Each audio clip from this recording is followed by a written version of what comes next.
right now. It can capture multiple people, it can capture hands. What we're working on more is faces together with the whole body. But the next piece that we need to solve for is also when people interact with objects, holding different kinds of objects and being able to bring that into the output as well.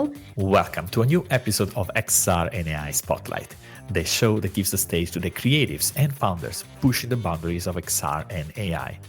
My name is Gabriele Romagnoli, I'm your host, and I'm here today with Naureen Mahmood. Naureen is the CEO and co-founder of Meshcapade, an award-winning tech startup based in the heart of Europe's largest AI ecosystem, Cyber Valley. At Meshcapade, she is applying her work on human understanding for training AI avatars to see, understand, and interact just like humans. This goes way beyond animating game characters. Meshcapade is developing the world's first and only 3D human behavior engine to power human-like interaction and behaviors for AI characters, virtual beings, and humanoid robots. At the core, what we're building is a solution for training computers to understand, but also then be able to replicate how humans behave, being able to capture human motion from a single video. This is a problem that people have been working on for many, many years, and solving it opens up so much more for every single industry. We look at the very research foundation built by Meshcapade, the simple model that is now the de facto standard for computer vision. Before we even started Meshcapade, we actually built this parametric generative model of humans. It's called SMPL. We call it simple, Skin Multi-Person Linear Model, SMPL, but we just like to call it simple. This is the de facto standard for computer vision. We compressed all of that information into just 100 numbers. And it actually gave us a language of human movement and behavior that LLMs understand. How Meshcapade fits within the workflows of animators? We actually made it to be compatible with Unity and Unreal Engine. That output, that can be taken from our website and you can put it into Unreal, it'll do the same things. And then in Unreal Engine, you can also retarget from our model directly to your robot character or your blob character. It still works. Artists right now have to spend hours just creating a groom of hair because they create individual strands. So we've created a technology that actually just does that as an initial output. And then the artist has the creative freedom to add more bangs or more changes to that. The broad range of use cases that go beyond gaming. We also keep getting surprised at all of the different use cases that keep coming to us. Sports teams have started reaching out to us, and then healthcare. And now all this effort is the foundation for how we will be able to interact with avatars, characters, or AI agents. It's not about games, it's about being able to create interactive behaviors. We want to be able to have AI characters or a game character. Imagine a game character that you can interact with like you would interact with a real person. And now it's time to roll the title and welcome Naureen under the spotlight.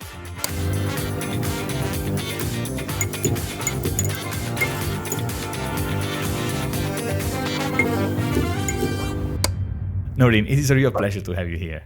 It's awesome to be on this show with you, on this podcast with you. Thank you for inviting me. Absolutely. And look, I love to go directly into the heart of this topic. And can you maybe explain us how this technology is changing animators' workflow when compared, for example, to traditional motion capture? Yeah. So I'll take a step back from animators and just actually talk about the technology itself, because the founders of Meshcapade, all three of us, we're researchers that then spun out and started Meshcapade from the Max Planck Institute.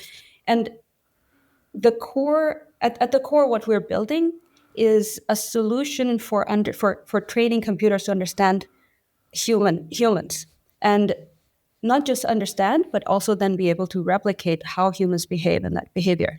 And for that, the biggest need for us was to train computers just the same way humans learn about the world, and that is solving the vision problem. Like how, when we're children, we're growing up, the first thing we learn to understand about the world is how to look at it and understanding what the different things are.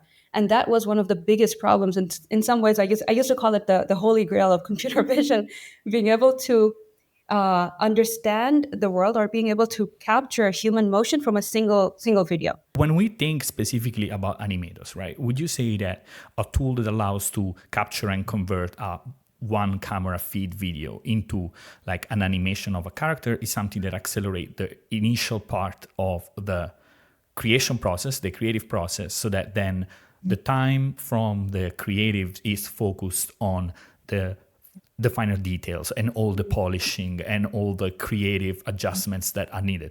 Is that the way we should interpret it? Yeah. So it's making it more accessible. I think in a nutshell, it's about making it more easy for more and more people to record motion, bring it into their workflows more easily, more quickly, so that then they can go back towards the creative side and build the story around the motion instead of spending hours and lots of money just recording the motion. And you said one important thing, accessibility, right? Making it so that other people can start creating. Because let's be honest, right now I could create a video of myself, other character, and get an animation, something I would never be able to do with my own skills. So Mhm. in this case, right, do you see Meshcapade something that is geared more towards professional or individual creators? Mhm. So who do you think is the target audience for a tool like Meshcapade and a technology like Meshcapade, maybe at a higher level? Yeah. So that's a great question. I intentionally use the word accessibility. It's about making technologies and the capabilities of bringing motion, the 3D motion, into workflows, uh, making it easier for smaller studios, for indie artists, for students, for academics, especially because this takes a lot of effort and a lot of money. But beyond that, it's also making it accessible for completely new kinds of ideas in motion generation or motion sort of creation, new kinds of entertainment possibilities. And this is, I think, is a good bridge because I was immediately Yeah. thinking. So, can you share some example of how actually people are using? And I don't know if you could make maybe a pie chart in a sense. Is that games, VFX? Is that social Yeah. media, or maybe it's new creative things, right? Yeah. That you just mentioned. Can you give us some examples? Yeah, actually, so we also keep getting surprised at like all of the different use cases that keep coming to us. Our attention right now is mostly on gaming studios because that's the biggest attention we're getting from smaller studios, especially because they don't have a huge budget for renting a motion capture studio or getting a motion capture suit. It takes a lot of time as well. So if you can quickly just record on your phone and get the motion into your workflow, super awesome. But beyond that, of course, bigger studios are also super interested because it saves them so much time when they're building the next game, next version of the, like, let's say, FIFA game or those kinds of games. Everybody needs quick prototyping, quick processing. But beyond that, there are people from sports that have, like, sports teams have started reaching out to us because they've been doing a lot of analytics using 3D and 3D footage of the game, of the real game, instead of like bringing the athletes into the studio and putting on a marker suit and stuff. If you can record Ronaldo out on the field and be able to analyze movement just from footage on the field, it's so much more powerful than actually trying to do that analytics inside of a studio. And then healthcare.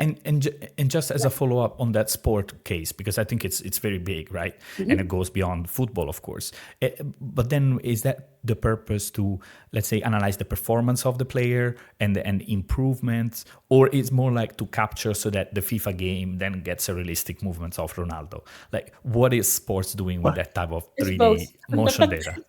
It's funny that you mentioned these because it's actually, funnily, it's both, because we've gotten attention from companies that are making sports games based on sports emotions and like sports specific, like basketball games or football games for the computer. But at the same time, we've also gotten inbound attention from sports teams in Europe for soccer, for football, and also for like American football, and basketball and golf especially. Interesting. And With sorry, yeah. I interrupted you. You were mentioning about healthcare as well. Oh, right, yeah. So, and also another use case is the healthcare space where we had some idea that the technologies we're building can solve a lot, but we always thought like for healthcare you need a lot more accuracy, like a lot more sort of like very fine-tuned things. But for example, recently we started talking to a startup that's working on scoliosis for children and being able to identify issues easily just using pictures, non-intrusive methods where children don't have to come to the hospital. Now, before the operation and after the operation, if you want to track how the movement, their walking gait is affected, and are they walking differently? Are they behaving and standing up differently? So all of that is opened up for them now in a much more easier way where the parents can just record the children their gait and send it to the doctor, or and the doctor can automatically, there's automation that they can run through a system, an AI system that detects, oh yeah, this is improvement and this is non-improvement. And similarly for other kinds of disorders, we've also been starting to get interest from healthcare startups and bigger companies just to do these kinds of analysis. So super interesting. I imagine the technology is evolving fast. You guys have pushed some updates that show, like now, for example, also hand tracking and multiple people in the same Yes. shots can be tracked, right? On the other hand, there are still some limitation, right? Yeah. So what do you think are the major limitations that are still, let's say, stopping this from becoming, I wouldn't say becoming mainstream, because I also think people still need to figure out what to do with all this novelty, but it's more like that would make it like very, very solid and easy to implement in other let's say professional creative workflow. Yeah. Yeah. So I think the biggest problem is just right now is just we need to keep training it to be better and better. So at the start of this year, we actually launched the first public product version of this. We call it Mocapade. It's motion capture from any video device. This version right now, it can capture multiple people, it can capture hands. What we're working on more is faces together with the whole body. But the next piece that we need to solve for is also when people interact with objects, holding different kinds of objects and being able to bring that into the output as well. Objects and interacting with each other, those are the pieces we're training for with more and more data. But what we work with is 3D. We're not working on 2D data, right? So this is not, we can't just this is not a video diffusion or a video generative model, it's 3D generative models that we're building. So for this, we have to keep collecting ourselves 3D data of people doing these different kinds of activities. So we are collecting ourselves some motion capture data from which we're training this model, and we're training on our own synthetic data. So we are generating our own data of people doing different kinds of activities, like somersaults and gymnastics, so that we can recreate those more easily with a single camera view.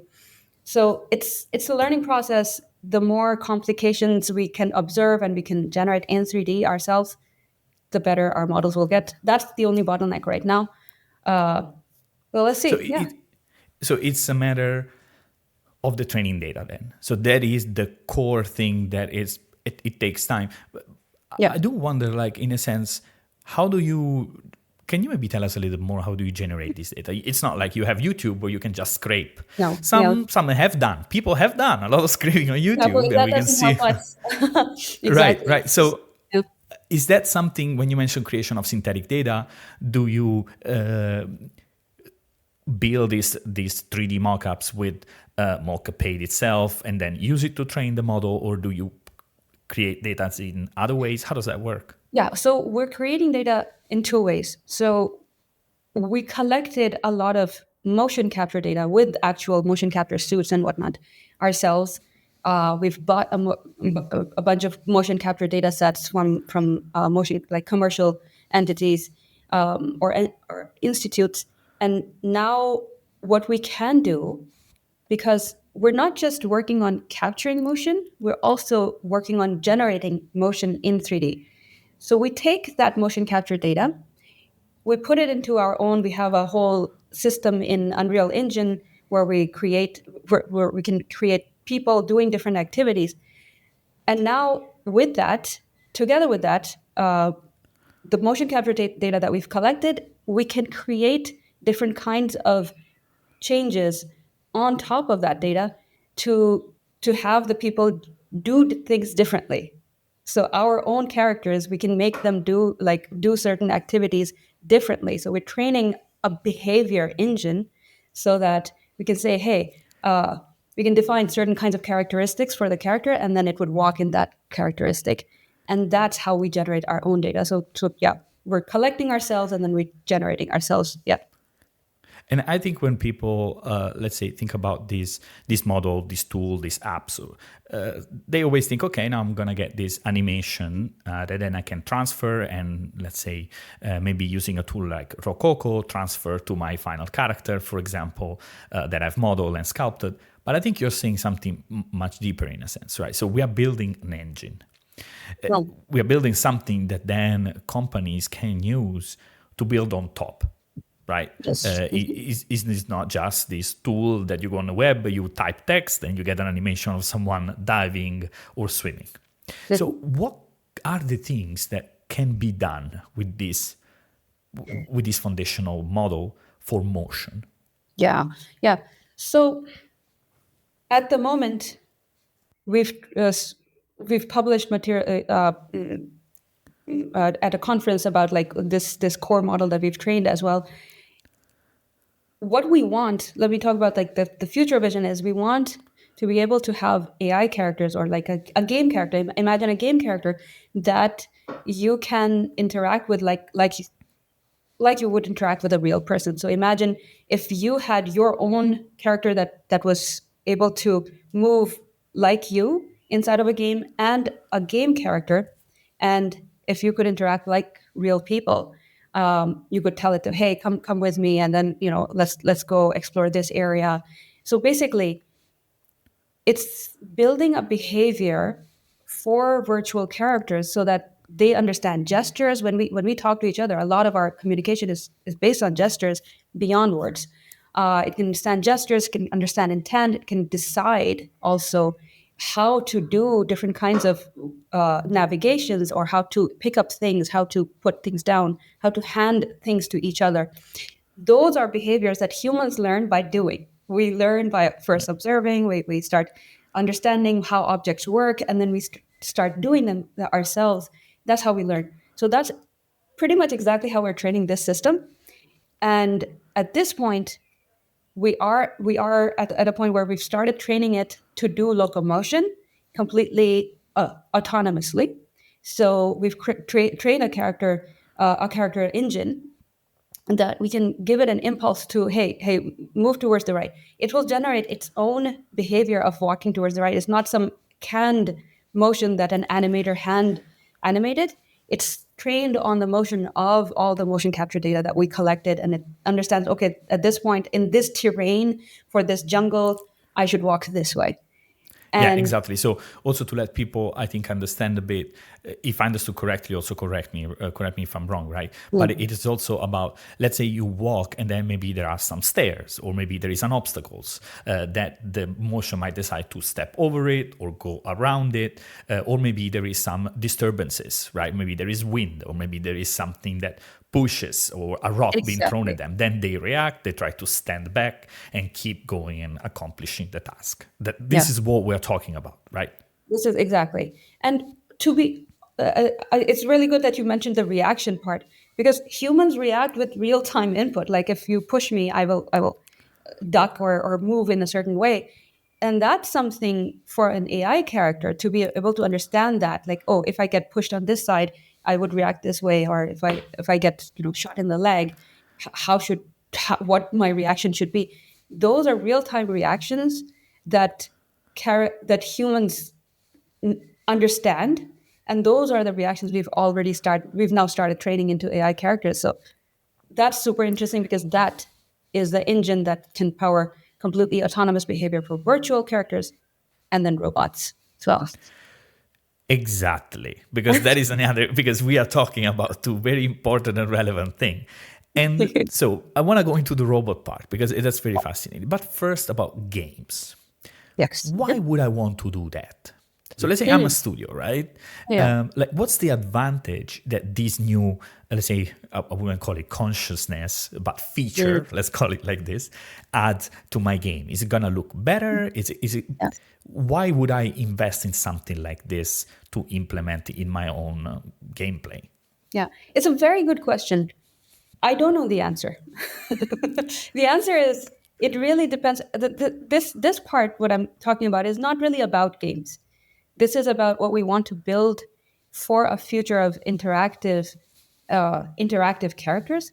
It doesn't. So our idea is not about this. This piece is not about games. It's about being able to create interactive behaviors where eventually this character can be a virtual trainer that understands you specifically in your environment. It can be a virtual, sort of like a fitness trainer, or a virtual physician.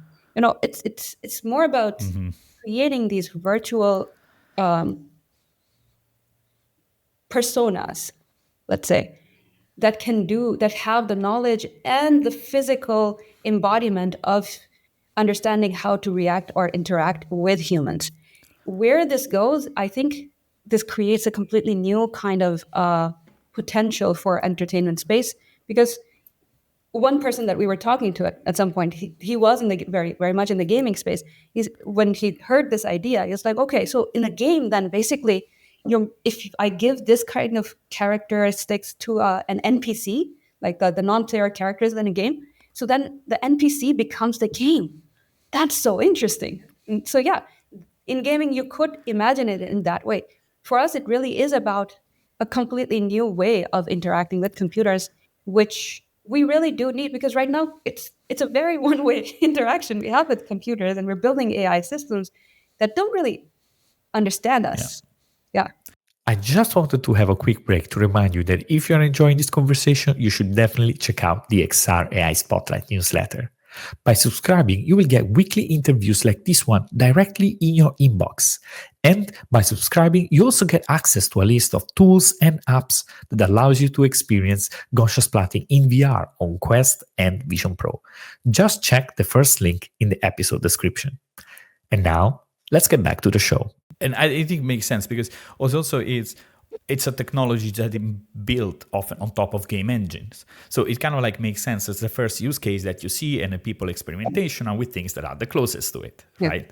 Then, of course, there is the world of healthcare and again, simulations and all those. And those will come, but those are also worlds that are already just getting used to 3D in the first place, right? So I think it does Yeah. make sense.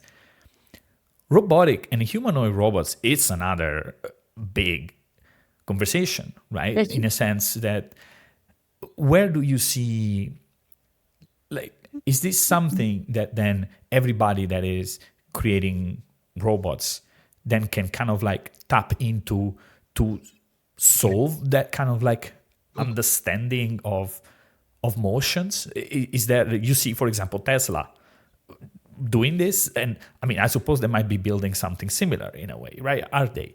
Can you explain us a little bit this Yeah. robotic space? Yeah. So when it comes to robotics or any, so just about talking about the human understanding piece. So before we even started Meshcapade, we actually, as during our research work, we actually built this parametric generative model of humans.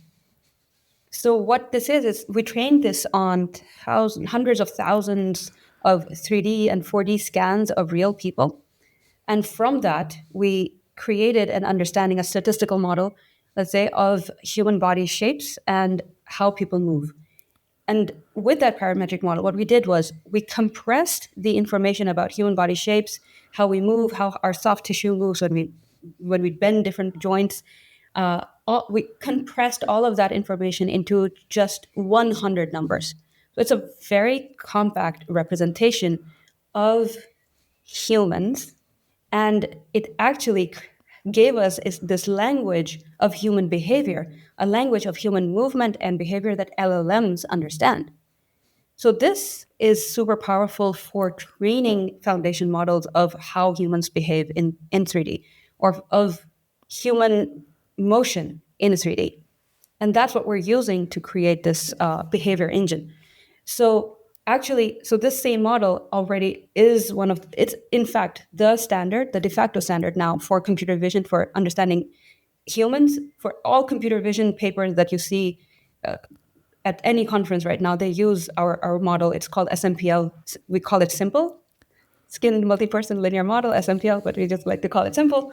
But this is the de facto standard for computer vision. Now, with this compact representation and being able to use it for foundation models, this is super powerful in training this behavior, these behavior engines. A lot of people have started already making like robot training mechanisms using this. So they are actually already starting to use this. So this is what we're enabling more and more. So that's one of the core pieces that you need if you want to train something to understand human behavior. You need a language, and that's what we have: the Yeah. behavior language of humans. So I always like to think about these technologies also used in the XR world, right? Yeah. And one thing that, for example, I imagine when we think about, for example, AI agents or characters that are populating our worlds, right, that are maybe guiding us. So you would want that agent that represents human representation. We can discuss or not if agents should be humanized figure, humanoid or not. But let's imagine that people are usually gravitating towards the human representation of agents, right? Yeah. And in that case, then those agents can now, thanks to the also AI built in the headset on the devices, understand where is a wall, where is a desk, where is an obstacles, and what that thing is, and then potentially move, guide us using your own simple, right, as a foundation model to have that agent navigate the space or potentially react to some disturbances that might be happening in the real world, or might be instead, for example, triggered as digital content from the user, right? Yeah. If I shoot at this agent, let's imagine with this digital gun, it might react and accordingly. One question that I have is, how complicated would that be? Let's say I have my agents that I've built on, let's say, an affordable mainstream headset like the Quest, and then plug in the simple model or attach it to it. Is that something that works in Unity? Is that something that works in Unreal? Does what I'm saying even make sense? Yeah. All of the above. So the model itself, simple. This is a representation of humans that we created from data. We actually made it to be compatible with Unity and Unreal Engine. So the output that you see, it's actually, if you go to our website, or in fact our platform, meshcapade.me, you'll see a human. That is a simple human, like one of the body shapes. And you can even change the body shape and tell it to do different kinds of movements. It'll do that. That output, that can be taken from our website and you can put it into Unreal. It'll do the same things. And then in Unreal Engine, you can also retarget from our model directly to your robot character or your blob character. It still works. So the model was created with the intention of being compatible with all 3D graphics engines, while also being compact enough for training for AI and machine learning training systems. When it comes to training, what you said, like if you train a character or if you train some kind of like behavior, basically what you would do, what we have been doing and other people have been in academia have also been doing, you just use simple to train that behavior, and then you retarget to the character. And is this something that could run on the device, for example? Yes. In okay. Yeah. Because one of the objections or concern, that makes sense, right? That, okay, it runs on the cloud, so we are going to run on incredible cost if we ask for this prompt over time. But is Yeah. this something that is suitable to run on a mobile device or not? Yeah. So the behavior generation part is not there yet. This is expensive right now, so it would run on an XR device which is connected to a heavy GPU. But these are just the very first versions. This will get better and better as we keep training, and so basically everything that's being built, it is being built with the intention of being able to use it in any game system. and then being able to put it from the game system, like being able to put it into XR devices, or other handheld devices, whatever the future may be. It's being built to be fully compatible with the future of interaction systems. So I do have a bit of a now different questions, right? In a sense, you, as I understood, you're fundamentally a researcher, right? So coming from academia, together with your co-founder, and now you're building this foundational model. Now, what is the plan for Meshcapade as a company? Like, do Yeah. you envision you, for example, working with other big companies that are in the need of these foundational models, or maybe pushing for something that is maybe a creative product, like is Meshcapade, something that people can use and can start playing around and in their workflows, small studio, big studios, from game industry. How do you envision like you as a team like grow and keep doing this great work? Mhm. Yeah. So our intention is to be this underlying layer of human behavior that will be then used for gaming, for animation, for entertainment, for sports. It's more about this sort of like, we're creating, at the beginning when we built the simple model representation, we called it the PDF of human bodies, so that you can just like a PDF file, you can take this file and represent humans in for any system that exists.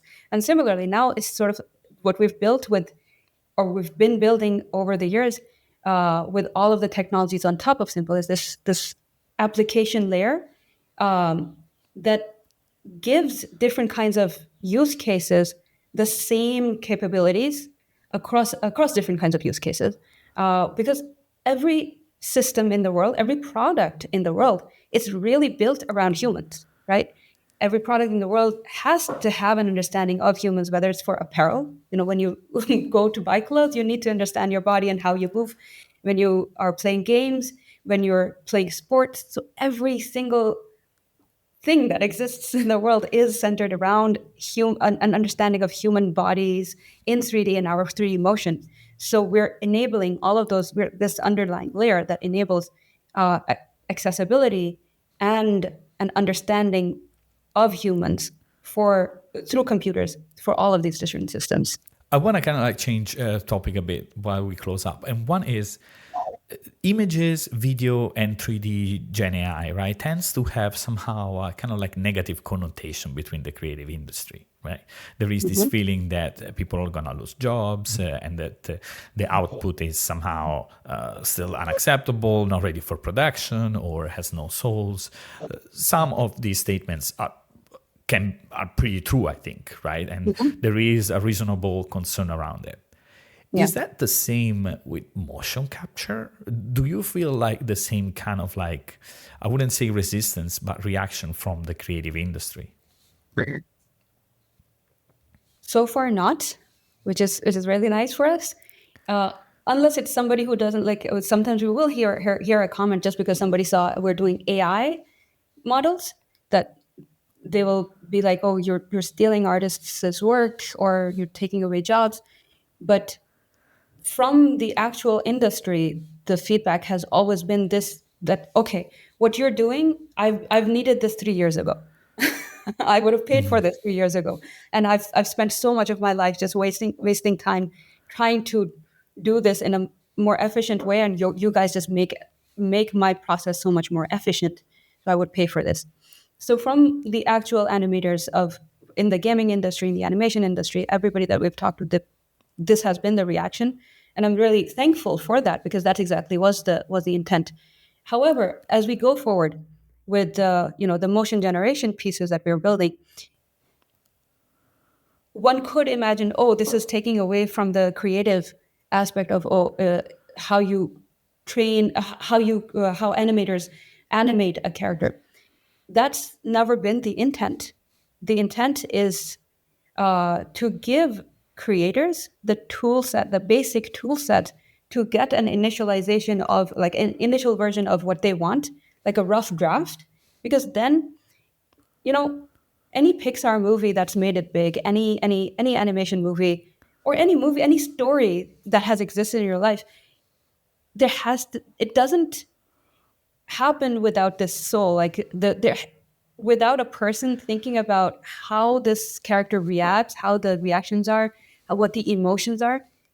Story is really king when it comes to all kinds of entertainment. Yeah, I get it regarding the intent. So that I totally get it, and especially from a scientific background, I think that there is like this need to tackle this challenge and the excitement of solving it, of building something that is useful. Exactly. On the other hand, at some point, the intent hits reality, and if I am as an animator, I am now having an even harder time. For example, kind of like finding a job because the studio is hiring less because maybe they don't need the rough animator or the one that does animatic because those animatics are done through an AI tool in some way, right? So that is a bit. Is that the case? Because based on your reaction, it doesn't seem like people, at least in the animation space, are as worried as 3D artists or 2D video production, Yeah. or maybe image and 2D. So maybe curious how people see that in a Yeah. sense Yeah. impacting them. Yeah, I think at least in the animation space, when it comes to creating the 3D motion of characters, this is just about, like, when you get a better GPU, it makes your whole process faster. So this is how people are looking at our work, and which is exactly what we wanted. We want to Yeah. enable more abilities and more accessibility, and especially from the smaller studios who can do motion capture much more cheaply and easily. It's a very, very positive response. But I do understand, like, in general, with generative video, with generative images, there is going to be that sphere, which I also do understand, because artists spend a lot of time building that art, and there's a, like, heart and soul that goes into it. I don't know the right answer here, like what should be done and No, no, where we are and, and and how you're things right. will move. Yeah. And I think we go back to how we started in a sense. I think that there is this point where studios are closing. Like, I mean, but why don't we make this production more accessible? And what would it take from a studio perspective to start thinking about, hey, let's keep the people, right? Yeah. But let's empower them with AI to produce different or work on multiple projects at the same time. But I don't know, because it feels like there's always like, oh, we have AI, so let's cut on people because AI can do their job. But then they are going bankrupt. Of course, this is maybe a conversation that we would need to have with someone that is more in the production industry, right? Because it's kind of like a different topic, I think. Yeah. I really think that this more accessibility and more ability, ease of use, this will help artists create new kinds of technologies, or create new kinds of avenues for their art. And maybe it's good that big production companies don't don't have the sole accessibility to motion capture anymore. So in my view, it's having more accessibility is just better, and it gives people more ideas and more capabilities. But there's the industry side of this that I know Of that's always course, going of to course. exist. That's always has been. Yeah. So, Noreen, I want to ask you. So, what is coming like down the pipeline for Meshcapade this year? What should people be excited about?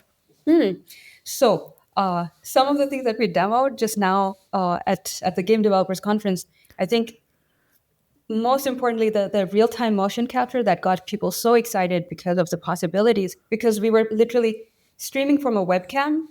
It was just a standard Amazon, like we bought it from Amazon, a webcam.